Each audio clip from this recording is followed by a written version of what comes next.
Welcome into Outkick the show. I am your fearless leader, Clay Travis. I hope all of you are having fantastic Fridays as we roll into the weekend, wild card weekend. 6 different NFL playoff games. I've got all my gambling picks for you. I'll break down every one of those games. Joe Biden classified docs scandal. Lamar Jackson out. We'll talk about all these things. CDC now investigating strokes in people 65 and older based on the COVID booster shot. Why we need a public database of government big tech censorship request. Washington Post says COVID deaths are exaggerated. All that and more. But we begin with me making you rich. My NFL wild card picks, the Outkick 6-pack, has made you money this year. That is, if you had just bet the 6 picks that I have made every NFL week so far, you would have more money than when you started. We basically ended up dead even, I think literally dead even, in college football. But NFL picks have been good. We're up. We've made you money. It's time to get rich, kids. Let me go through them in order in which they will be played. Look, Seahawks 49ers. I'm taking the Seahawks plus the 9.5. These are the numbers that are out there right now that I just checked. Seahawks plus the 9.5 against the 49ers. I think this number is too high. I think that Geno Smith and the Seahawks will play decently against the 49ers. Brock Purdy, first major game. I think the 49ers will win, but I think this number is inflated. Seahawks plus 9.5. Jags. Going up against the Chargers, we just found out Mike Williams not going to play with a back fracture that he got in a meaningless game. I like the way that the Jags have played down the stretch. Trevor Lawrence, 15 touchdowns, only 2 interceptions. He did not play well in the game against the Tennessee Titans. I think the Jags, however, at home, playing with house money in what should be a very good environment for them in Duval County. I'm going to go with the Jags plus 2.5 at home as the underdog against the Chargers. Bills. I think the Bills are going to blow out the Dolphins. Tua's not playing. Dolphins offense has no juice. I think the Bills, maybe with DeMar Hamlin in attendance, are going to cover the 13.5. I think the Bills win by 20 or more. Giants, Vikings in Minnesota. I'm going over the 48.5. Again, that number, over 48.5. I like that Brian Daboll rested most of his big-time playmakers. The Giants are prepared. The Vikings have had solid offensive performance behind Kirk Cousins with Jefferson and company on the offensive side of the ball. I think they will have success. Rematch of a game we saw earlier this season in Minnesota that was a tight game won by the Vikings. I think Giants-Vikings over 48.5. Lamar Jackson is out with an injury. He will not be playing. The Bengals are hosting the Ravens. I like the Bengals. It's a rematch of a game that we just saw last week. I think the Bengals are going to blow out the Baltimore Ravens. I think the Bengals win by double digits. I like the Bengals minus 8.5. Joe Burrow and company advancing to the Final Four of the AFC. And I like on the Monday night game with the Cowboys on the road in Tampa Bay against the Buccaneers. I like the Buccaneers plus 2.5. I like Tom Brady here. I like the Bucs with the home game. I don't like the way that the Dallas Cowboys played down the stretch. I haven't been impressed with Dak Prescott so far this season. I'm going to take the 45-year-old Tom Brady as being the more reliable quarterback in the playoff game scenarios. I'm going to take the Bucs plus the underdog points plus 2.5 against the Cowboys. That is my Outkick 6-pack. I'll also tweet it out. So if you didn't have time to write that down, I will tweet out the picks probably this evening to go ahead and lock all of those in. Again, these are my picks. Seahawks, Jags, Bills, the over in Giants, Vikings, Bengals, and Bucks. 5 winners and or picking them on the number. 1 over under Giants, Vikings on the over side. All right. I want to go to this Biden classified document scandal, which for all we know could have grown since I last checked social media. But I want to go to the very beginning of this controversy that I'm not hearing discussed very much. based on the timeline that was provided to us by Merrick Garland, the initial discovery of classified documents occurred on November 2nd in Joe Biden's office in Washington, D.C., his private office that he occupied before he ended up getting elected president, this so-called Penn Biden office space. What we are told is that someone arrived in that office, began to pack up all of the things there because they were shutting down the office, found a folder of some sort, opened it, and discovered then that there were classified documents inside, that the archives were notified, and then the archives ended up notifying the Department of Justice. So I want to focus right now on that aspect of this story. Things don't add up, okay? So we don't know who that individual was. It's been described as a Biden employee. Maybe it was a Biden attorney. We don't know who made that quote-unquote discovery.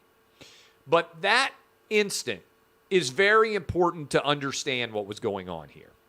Because one of two things happened. I think it's fair to say. Either the person who discovered these documents was an incredible stickler for details, and as soon as they saw this classified document, which they are snooping through and found, they notified the National Archives, creating a massive scandal for their boss. You would presume that anyone picking up boxes who knew the significance of a classified document would be sophisticated enough to know that this was going to be a scandal, that this was potentially a crime committed by their boss. Okay?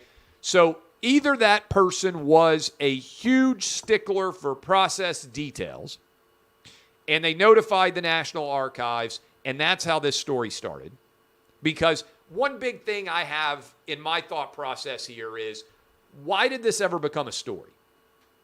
One pathway is the person who discovered this is a stickler for details.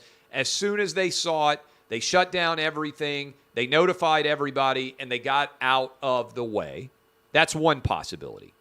Another possibility, which feels more likely to me, is that someone behind the scenes notified Joe Biden that there were documents in his possession or documents missing from the archives that needed to be there, and they needed him to find them. In which case, this story of they came across them by happenstance is made up, and they don't want to give away the fact that they were tipped off. That actually makes more sense to me. It makes more sense to me that the reason why after several years in Joe Biden's possession, that suddenly these classified documents were found was not because it happened by chance, but because there was a very specific directive given that something was missing, that something was in Biden's possession, and that it was imperative that they be found. And they then said, oh, we accidentally discovered these documents. Something doesn't add up here. And again, I want to go to the very first report to this November 2nd discovery. Who was the person who found these documents, and what was their motivation under which these documents were found and later became public? That is incredibly important. So if I could have the answer to any question right now, if I got one question, it would be knowing who this person is and knowing why they suddenly came into contact with these documents. What began this story? What began this potential criminal issue? Because I got to be honest with you. I think most people who work for Joe Biden, if they suddenly came across classified documents, would not create a story where their boss could end up being a felon. I think the most likely outcome here is someone knew Biden had documents he wasn't supposed to have, and they went in search of them, found them, and then tried to return them. Maybe this was something the National Archives realized was missing. Maybe it actually has some historical resonance, some historical significance. you have to kind of pull at the thread and kind of figure out what's going on. Some people are like, hey, this feels like a setup. No. I think it's incompetence.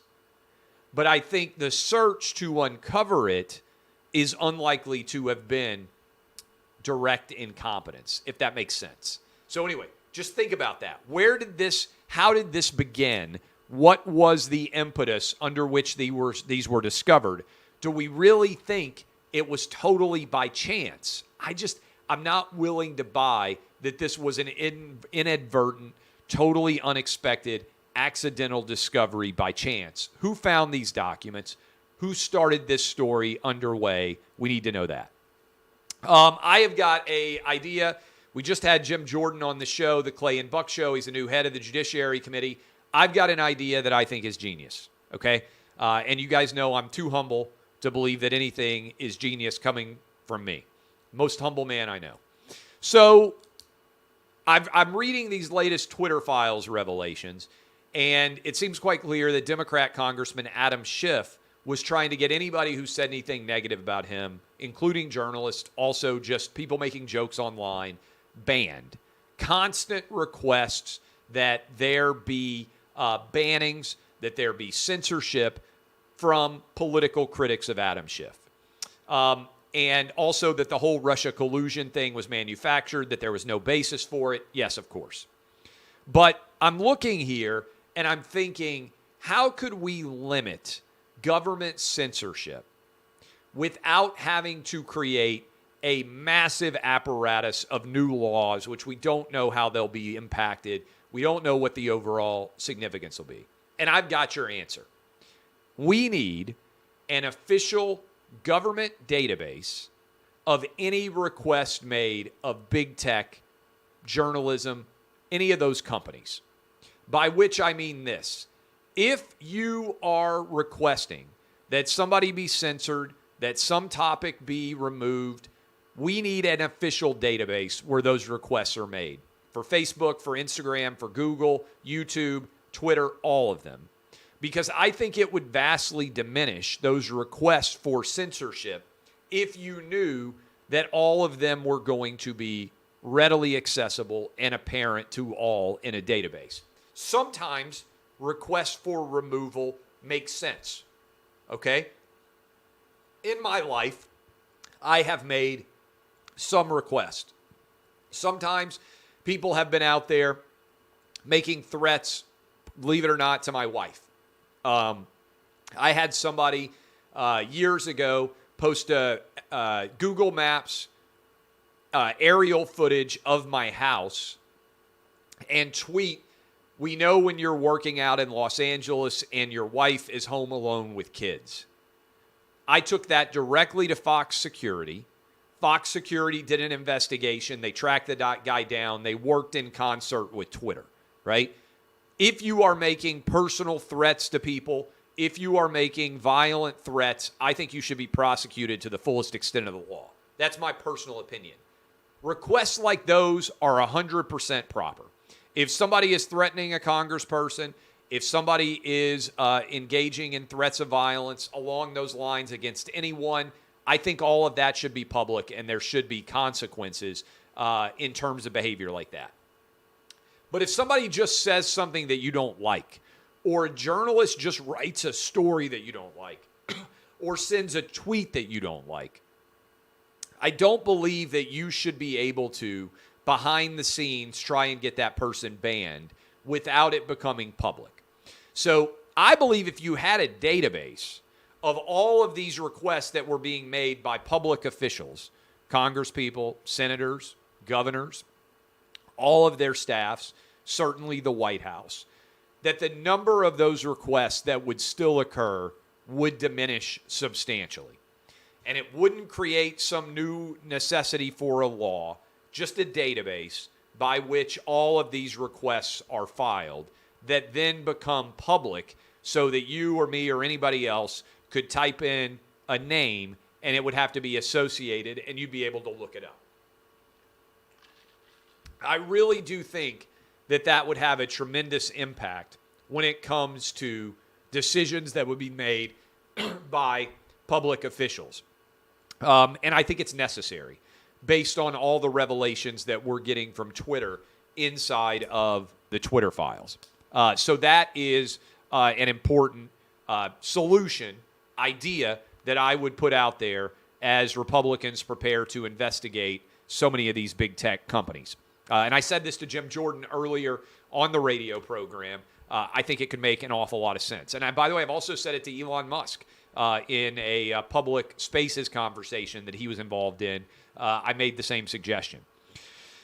Guys, you know that I've been talking about the fact that I believe the data is reflecting that the CDC the CDC has done a really poor job of sharing data on the Moderna, Pfizer shots, and the fact that I believe they are mostly worthless, okay? I think if you are young and healthy, the data reflects you never should have gotten a COVID shot. You certainly don't need boosters. And unfortunately, there are people out there that are having health-related issues, I believe, that are partly caused by the COVID shot. Well, just in the last hour, the CDC has announced that they are investigating whether the new bivalent, however you want to call them, COVID shots are increasing the incidence of stroke in people over the age of 65. I think this is just the tip of the iceberg. These shots, in my opinion, are garbage. I think that they have been foisted upon the American public in a fraudulent fashion. I think that everybody who got these shots, deep down, is starting to wonder whether they made the wrong decision for their health. And as more and more of this evidence comes out of unexplained death rates that are existing in many countries, primarily in countries that have had the most prevalence of the COVID shot, I think it's becoming harder and harder to justify the fact that we are not getting a public accounting for what these Moderna and Pfizer shots may have done. Which is why I have been saying I think the House Republicans should vote to remove the immunity protection, and either Pfizer and Moderna should return all profits from these shots to the American taxpayer who funded them, or we should open up lawsuits to any plaintiff's lawyer out there that wants to file these lawsuits, because I think these shots, the data is increasingly showing that they are complete and total garbage. But the data that is out there, CDC on a Friday afternoon headed into the weekend, now announcing that they are investigating the prevalence of strokes in people over 65 years old within the first 21 days, I believe, is the report, after they have gotten their COVID bivalent booster. If you're young, you're watching or listening this, and you're under the age of 50 and you are relatively healthy, I think you're crazy if you're getting the COVID shot. And I told you early on, I was of the belief, based on COVID's mortality tables, I encouraged my parents to go get the COVID shots. I have not encouraged them to get any more boosters. If you got the original COVID shots, I wouldn't go anywhere near getting a booster. And if you have young children and you are getting them the COVID shot, I think, frankly, you are crazy. And I think you have not looked at the actual data. All my opinions based on the data that is out there. And if you think, oh, Clay, you're a conspiracy theorist, like, let me just tell you this. I've been a couple of years ahead of where the mainstream media, if you want to call them the mainstream media, has ended up on many of these shows and their outlets. So I'm reading now from the Washington Post, and the headline is, it's an opinion piece by Dr. Lena Wynn, CNN's health expert, one of them. The opinion piece says, we are overcounting COVID deaths and hospitalizations. That's a problem. Who does that sound like? That sounds like what I was telling you in the summer, certainly by the summer of 2020. And let me read the opening paragraph and a few of the lines in here. According to the Centers for Disease Control and Prevention, the CDC, the United States is experiencing around 400 COVID deaths every day. At that rate, there would be nearly 150,000 deaths a year. I'm reading from the Washington Post, Dr. Lena Wynn's piece. But are these Americans dying from COVID or with COVID? Where have you heard that before? Where have you read that before? I've been telling you that for years. The Washington Post in 2023 just published this today. All right? I'm reading from the piece. Understanding this distinction is crucial to putting the toll of COVID into perspective. And here are a couple of quotes. One of the experts estimates at Emory Hospital in the Atlanta area, quote, 90% of patients diagnosed with COVID are actually in the hospital for some other illness. 90%. And here's a quote. Since every hospitalized patient gets tested for COVID, many are incidentally positive. This is an Emory doctor. A gunshot victim or someone who had a heart attack could test positive for the virus, but the infection has no bearing on why they sought medical care. Also, as I've been telling you from the beginning, almost everyone dying with COVID has at least 3 or 4 comorbidities. That is, they are not actually dying of COVID, they are dying with COVID. And so I shared a couple of screenshots of this, and we're talking about maybe 20%, maybe 30%, certainly way less than half of COVID deaths are actually caused by COVID. COVID is a contributing factor to many people that are otherwise very unhealthy dying, okay? And the fact that we have continued this charade for years now, and suddenly the Washington Post comes running in on January 13th and says, hey, by the way, guys, it appears that many of these COVID deaths are not actually COVID deaths. Yeah, go figure. So that is worth contemplating, I think, as we roll into the weekend. And I would just encourage you to remember who has been like 2 years, 3 years sometimes, ahead of where the mainstream media is. I'm telling you, the story of the COVID shot is they are poison to many people, and very few people these days are being helped at all by COVID. If you are under the age of 50 and you are healthy, you have no business being anywhere near this COVID shot. Thankfully, the Department of Defense has finally ended the COVID shot requirements. But my goodness, the fact that any college and university or any school is still requiring young people to get the COVID shot is an absolute failure of basic science, okay? Do not go near these shots.